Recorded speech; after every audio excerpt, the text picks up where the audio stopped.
Wanted to do a preview of the first test, France versus New Zealand. It's the first test of the series. I'm wearing my old school France jersey. I'm wearing my Pau cap because there are 3 Pau players in that starting lineup for France.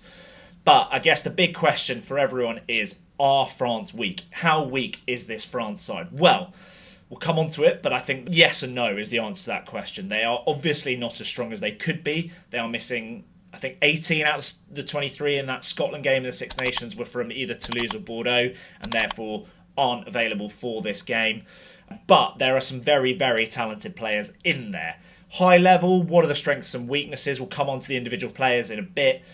What are the strengths and weaknesses of this side? Well, the set piece looks like it should be pretty good. Scrum time, Georgie Berrier is a brilliant scrummager, had a great season at USAP, and that scrum for Perpignan pretty much kept them up alone.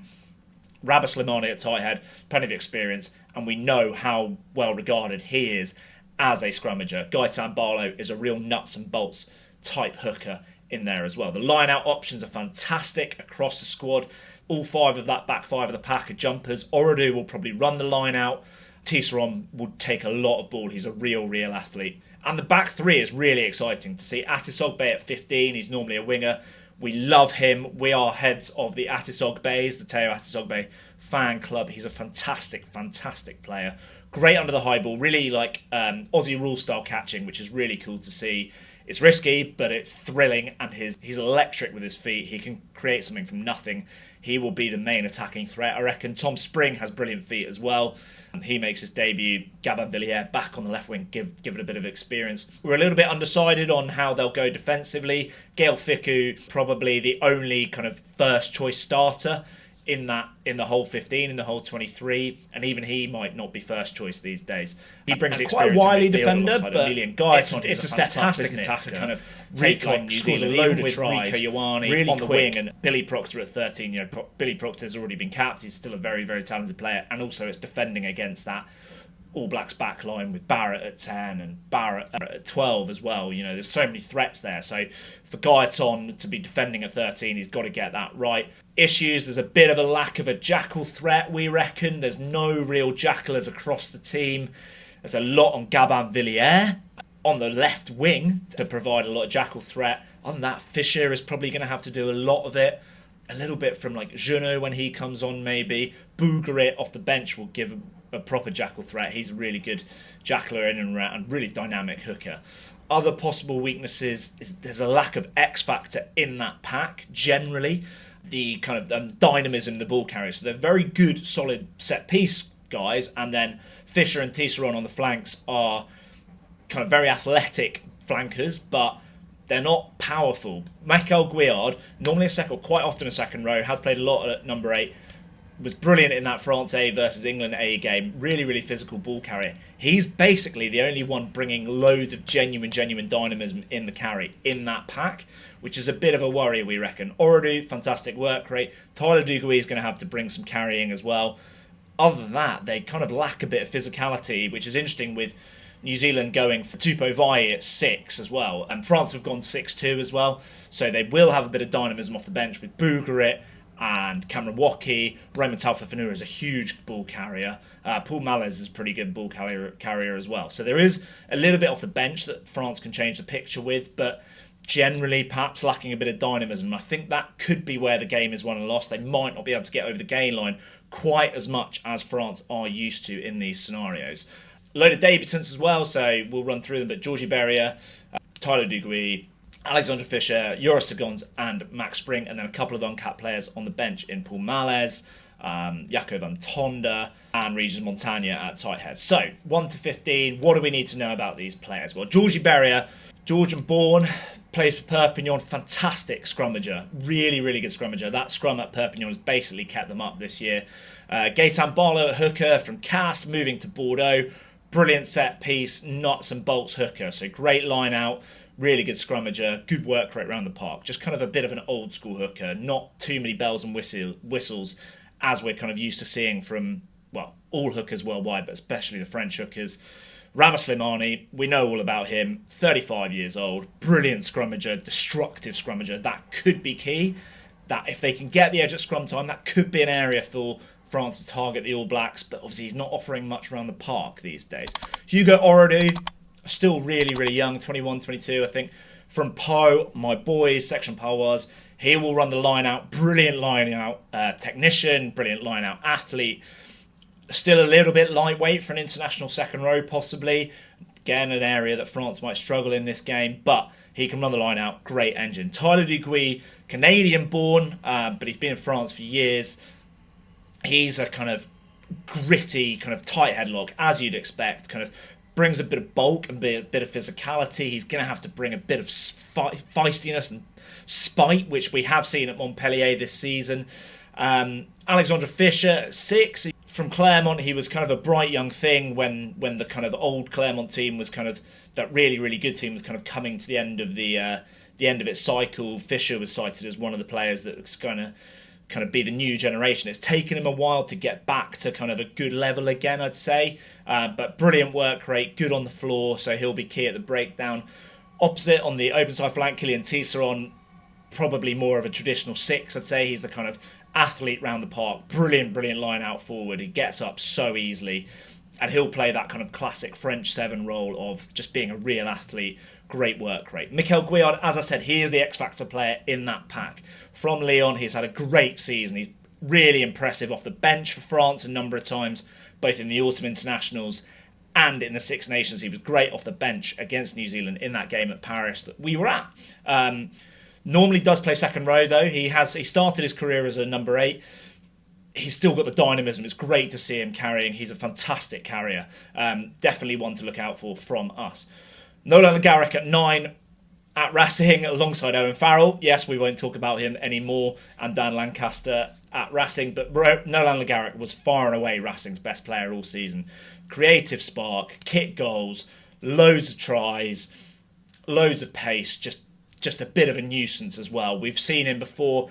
Great chance for him to kind of get that second choice slot behind Antoine Dupont again. He has fallen behind Maxime Lucu, and he's got a great chance to stay ahead of Baptiste Serin and Baptiste Couilloux, neither of whom are on this tour. Joris Segons at 10. I think this is a real indication of how France is going to play in this game. It is going to be around the scrum and the line out, because Joris Segons is a limited attacker, but he's got a fantastic kicking game. He played very similar to his Bayonne teammate Camille Lopez, who has just retired, and Segons throughout the course of the season became the main man at Bayonne in that style of kicking them to the corners. He was brilliant in the semi-final for Bayonne against Toulon. He basically was kind of keeping them in the game single-handedly.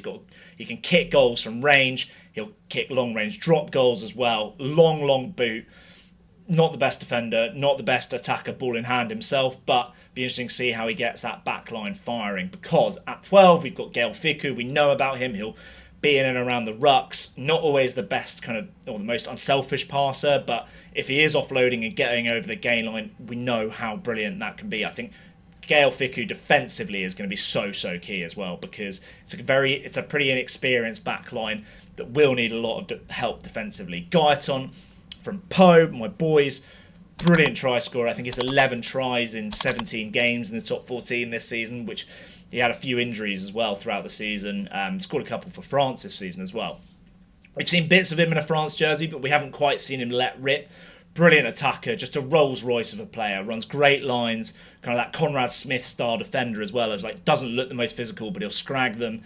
Can he make that step up at 13? Tough place to defend, as people always say. Can he kind of organise that defence with Fickou and stop the Kiwis from breaking loose?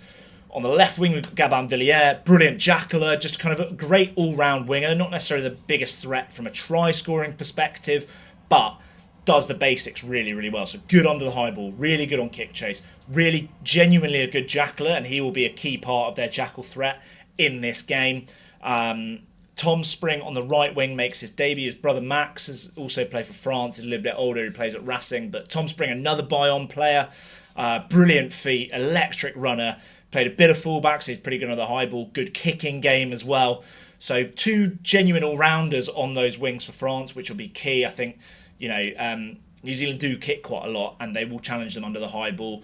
Talking of the high ball, Teo Atisogbe from Poe, my main man. I absolutely love him. We love him at Ros Beefs. He is a fantastically talented rugby player. He has the whole package. brilliant under the high ball. He was a little bit iffy against England A, but he takes it kind of Aussie rule style. Fantastic player to watch under the high ball. He's got a massive boot, and people get caught out by that because he's so wiry and thin. People don't expect him to have such a big boot, and because he's a winger, typically they don't expect him to kick so long. But he's got the whole game. He can spark something from anything. He's got pace. He's got brilliant feet. I'm so excited to watch him against New Zealand because he's a fantastic player. But let's run through the bench. Pierre Bougeret, his dynamism off the bench. He's a brilliant all-action hooker, great ball carrier, great on jackal as well. He is going to be so key. His dynamism off the bench is going to be really, really needed. Paul Malez, the first player from Provence to be called up for France while playing at Provence. He's actually on loan, or was on loan last season at Provence from Toulouse, so he's another Toulouse player.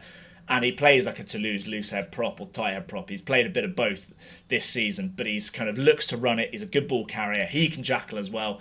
Great all-round player. I was really impressed with him in the England A game at Twickenham as well. Regis Montagne, interesting one. He is a massive, massive bloke. Montagne meaning mountain in French. Very, very fitting for this bloke. Scrummaging, yes and no. Like a little bit up and down. He's kind of like Winnie Antonio in the early days. He's such a big, bulky presence that he's quite hard to shift. If he gets it right, he's destructive, but he can get caught in the wrong positions and look pretty vulnerable. And he's not that great around the park either.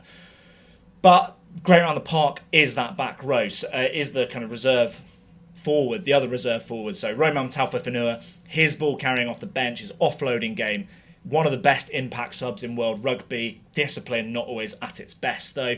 Similarly, Cameron Woki, his discipline's not always at its best. But he's back to some good form, running in the outside channels. He's so quick. He's a brilliant athlete. One-man line-out, fantastic line-out operator. If he can get his discipline right, he will be another key player for France to bring off that bench. Jaco van Tonder makes his debut, a South African-born player, plays at Perpignan. Big physicality. He can play 6. He's played a little bit of second row. Huge physicality. Hits hard in defence. Really big tackler. Perpignan really missed his physicality, and they could have done with more players like him, even when he was playing. But 6-2 split for France, so not the full 7-1 that we saw in the Six Nations, but yeah, much more like we're used to seeing from France, and they do like to unload that bench. Could be another key area against New Zealand. Can the pack get a foothold in the latter half of the game? Could turn around a game if they've got a deficit in the second half of the game. Baptiste Junot at 9 looked like physically his build is very, very similar to Antoine Dupont. He's kind of quite thick set. He's sparks everything, like loads of things around the fringes. He kind of carries around the fringes, very similar to Antoine Dupont. He's a real live wire. He looked really sharp off the bench at Twickenham in that England A game, so he's one to look out for. Fascinating player to watch. Antoine Hastoy has played a fair amount for France. His form is so up and down. When he's bad, he looks dreadful. When he's good, he looks unbelievable. He's got a big boot. He's been kicking his goals. He's nailed a couple of key late conversions, nailed a couple of late drop goals as well. If he's on form, he's a brilliant player, and he could be key to deciding this game. Coming on for Euro Seconds. He can play a bit of 15 as well, but he'll probably come on at 10. Overall, interesting France side. Hopefully that's given you a bit of an insight into these players. I'm really interested. I think, we don't see France v New Zealand or France v Southern Hemisphere sides that often. These guys are brilliant in the top 14. A load of them have been brilliant in the Champions Cup. Be interesting to see how they step up to international rugby, to Southern Hemisphere rugby, and particularly the All Blacks, because the All Blacks are basically never weak. It's going to be tighter than people think. Saw some people saying that it could be like 50, 60 points, which is absolutely nonsense. The people that are saying that this France team is genuinely weak are just misinformed, because these guys have some serious talent. But how much talent have they got? How much power have they got? How much X factor have they got? We don't know.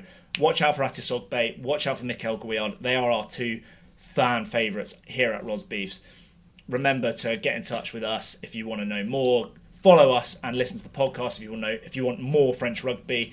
Remember to leave a comment to let us know what you're thinking about this game, and share it with your mates as well, so that they are informed ahead of this France v New Zealand game. It's going to be a fascinating first game under the roof at Dunedin. Will that play a factor, especially with that France kicking game and tight 5 game? Could they have gone for a bit more of an exciting fly half in Hastoy? Could be interesting.